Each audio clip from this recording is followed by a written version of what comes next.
Kita ng GMA Network, bumaba, bunsod ng pagbaba ng ad revenues.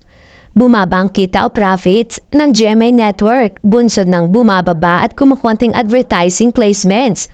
Dahil na rin sa nagbabagong paraan ng paggamit ng media ng publiko. Inulat ng Kapuso Network ang pagbaba ng net income nito sa unang siyam na buwan ng 2024. Kung ibabahagi, nakakuha ang GMA ng 10% ang pagbaba ng revenues nito sa 12.46 billion pesos dahil na rin sa nagiging kaunti na lang ang paglagay ng ad sa free TV sa panahong ito.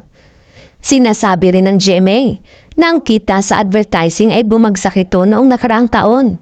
Tila masakit ito sa kumpanyang umaasa sa 90% ng kanilang kita mula sa ads.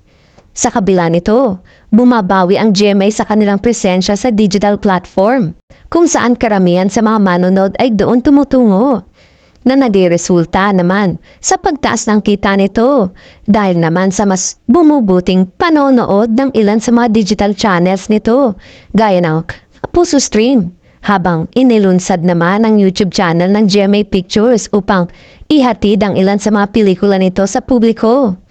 Ngunit tila marami pang dapat gawin ang Kapuso Network upang maiwasan ang sobrang paggastos dahil sa pagbagsak ng kita nito. Sa ngayon, sa taong ito, tumaas ang gastusin ng GMA ng 1% kahit na nagbawas ito sa production at sales cost.